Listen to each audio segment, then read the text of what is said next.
This episode is brought to you by Indeed. Stop waiting around for the perfect candidate.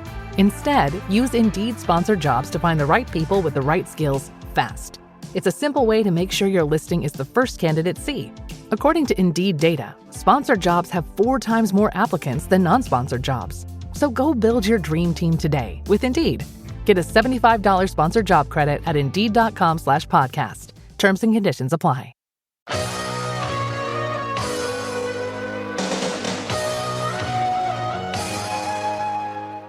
You did it. You finally did it. You had enough of the hot and cold and the push and pull and the mixed signals and the emotional confusion, and you decided to walk away or distance yourself. You stopped explaining yourself. You stopped chasing. You stopped double texting, or in some cases, triple texting. Yeah, I see you. You stopped calling. Stopped trying to hold the whole connection together by yourself. You took a step back, maybe several steps back. And this time you mean it. Now, part of you thinks that your ex is just going to accept it and move on like nothing happened. Yeah, not so fast. Because when an avoidant realizes you've actually given up, not as a tactic, not as a bluff and not to get a reaction, but for real, what happens is very different from what they show on the outside. They may look calm. They may look unaffected. They may seem normal, but internally, something is happening. And in this video, I'm going to walk you through the stages of what happens in an avoidant's mind when they realize that you've stopped fighting for the connection and you are truly letting go. If you're new here, hi, my name is Lucia. I'm a dating and relationship expert specializing in helping you get your ex back or to get over your ex. And if you're not new, you're part of my beautiful no contact army. Welcome back. I hope you've been a good little soldier and stayed in no contact. Okay, so the first stage is internal panic. Not obvious panic, not dramatic panic, not the kind of panic where they come running to your door, confessing their feelings. This is internal because avoidants are very good at hiding what they feel. They're good at acting normal. They're good at looking unaffected, but underneath that calm exterior, their nervous system is going into chaos. And why is that? Because the entire foundation of an avoidance distancing behavior is built on one core assumption, that you will still be there. So the reason that they're able to be hot and cold, inconsistent, emotionally unavailable, or distant depends on the belief that the connection is still available to them whenever they want to come back. Predictability equals safety for them. So you become the emotional safety net. But when they realize that you are not just pulling back temporarily, but that you are actually done, that emotional structure starts collapsing. Their house of cards comes tumbling down. Now remember, one of the deepest wounds in avoidance is abandonment. So what happens when the person they felt safest with is now gone? That's when the shock begins. But panic is only the beginning. Once that initial shock hits, the avoidance starts doing what they do best, analyzing everything. And this is where they go into stage 2. They start replaying everything. They replay the last conversation. They rethink the last few weeks or months. They start wondering what changed. They look for clues. They become Sherlock Holmes. They monitor. They overthink. And of course, they spiral privately. And yes, this is where the social media stalking ramps up. So they might analyze your stories, your posts, your caption, your tone, even the timing of what you post. They're trying to understand your emotional state without asking directly, because of course, direct vulnerability is too risky. Avoidants like to think their way out of emotional discomfort. They intellectualize. What made the shift? Did they go too far this time? Did you finally hit your breaking point? Did they lose someone who actually cared? Instead of reaching out directly, they'll try to gather that information from a distance. That's why I always say, do not post anything that looks like it's meant for them. Do not give them emotional breadcrumbs through social media. Let them sit in the uncertainty, because uncertainty is something that avoidants do not handle well at all. They like being in control. They like knowing that the emotional door is still cracked open. And once that certainty disappears, that's when they start unraveling. And the more they analyze, the more they realize something they really don't like. They're no longer in control of the emotional distance. And by the way, if you would like help to get your ex back, avoidant or not, I do offer one-on-one coaching. You can go to theartoflove.net/coaching and we will send you the rates. They are not on the website. And the link is underneath every single video and podcast. Okay, so now stage 3, the loss of control hits them. And this is such an important point because avoidants don't just panic because they're losing you. They panic because they're losing control over the emotional distance. And that distance is what regulated them. It made them feel safe. So as long as they could pull away and trust that you would still be there, their nervous system stayed calm. But now the dynamic has changed. Now you are the one stepping back. Finally, you are the one becoming unavailable. You're the one choosing distance. And that flips the whole system. And suddenly, the avoidant can't regulate the way they used to because the role you played in that dynamic is gone. Your investment is what allowed them to stay guarded. Your pursuit allowed them to stay passive. Your emotional availability allowed them to stay emotionally lazy. But now they don't have that. And they have to sit with feelings that they were never planning on dealing with. And this is where things start to get even more uncomfortable because once control slips, they're forced to feel what they've been avoiding. On to the 4th stage, which is forced emotional awareness. And this is where your absence gets even louder.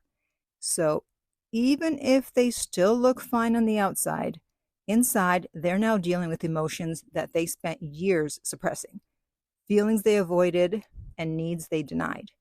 Their avoidance cannot protect them anymore the way it used to. They can't rationalize this one away. They can't just tell themselves that, oh, you were too emotional, too demanding, too much, or everything's fine, because now they are the ones feeling the impact of your absence. And here's the irony. Your absence now feels louder than your presence ever did. And that's when they start becoming more emotionally aware, whether they like it or not. And they start asking themselves questions that they normally wouldn't ask. Why aren't you reaching out? Why did you stop trying? Why didn't you answer? Did they underestimate how much you were carrying? Did they lose someone who really genuinely cared? And this is very uncomfortable for avoidance because introspection is not their strength. It's not where they like to live. They usually stay focused on managing distance, not examining themselves. But once you calmly remove yourself, they are forced into this self-confrontation. And of course, they hate that. And this is where the shift gets even more intense because what wounds an avoidant the most is usually not anger. It's your indifference. But before I tell you about that, I want to remind you that I have an app called Silencio that will help you to stay in no contact if you have distanced yourself from your ex. And you can get that on Android or iPhone. The link to that is, of course, underneath every single video and podcast. And if you still like to read, I do have a book, and you can check that out at nocontactsecrets.com, where you can read 2 free chapters before you purchase the book. Okay, so the 5th stage is when they begin to feel the consequences of your indifference. Now, avoidants can handle anger. They can handle emotional reactions. They can even handle conflict better than most people think. What they cannot handle well is indifference, because anger still means that you're attached. It means that they still matter. But neutrality, indifference, silence with no emotional chase behind it, yeah, that's what rattles them. Because most avoidants are used to partners continue to pursue, explain, protest, chase, or wait. So there's often this quiet subconscious arrogance underneath their behavior that assumes that your patience is endless, that no matter how much distance they create, how many times they create it, you're not going anywhere. So when you stop trying to keep the connection alive, that illusion breaks. And once it breaks, they're no longer dealing with your pain. Now they're dealing with their pain and their loss. And that's a different experience because now they have to confront what they destroyed, what they neglected, what they took for granted. And avoidants do not like looking in that mirror. And once they're sitting in that indifference, they begin to see your value in a way that they never fully did when you were still there. The sixth stage is perspective. Distance gives them perspective in a way that closest didn't. When you were there, available, trying, understanding, forgiving, hanging on, they couldn't really fully appreciate your value because your presence, it felt permanent. But once you step away, now they have to experience life without you. Now they begin to understand what you brought into their life. Finally, they start missing not just your attention, but your understanding, your acceptance, the fact that you saw them and didn't judge them. And more than that, they start missing the version of themselves that they were when they were with you. That version felt understood. That version felt safe enough, even briefly, to lower their guard. That version felt connected, even if they struggled with intimacy. And that version now feels out of reach because you held the key to that side of them. And when you walked away, you took that key with you. And this is why the loss starts hitting differently. But realizing your value doesn't mean they're suddenly going to come in with honesty and vulnerability. They're going to do what avoidants usually do. They're going to test the door. So the seventh stage is testing. And this is when they usually start to reappear. But don't expect some grand romantic gesture. Don't expect some sweeping apology or a dramatic emotional confession. That would require too much vulnerability and risk. So instead, they test the door. They like a post. They watch your stories. They react to something small. They send a neutral message, a meme. They say something casual like, hey, saw this and thought of you. And that's because they want to know whether they still have access to you. They want to know if the door is really closed or if it might still be a little bit open.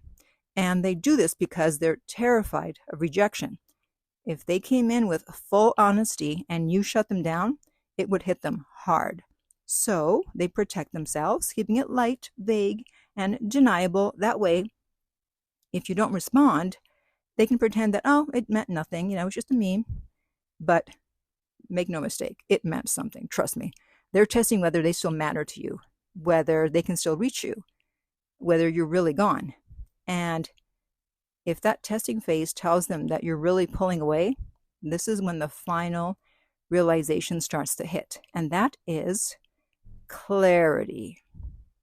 When you were still tolerating the hot and cold and you were absorbing their inconsistency and carrying most of the emotional weight, they couldn't see clearly. Your presence gave them comfort, but it also allowed them to stay asleep, so to speak.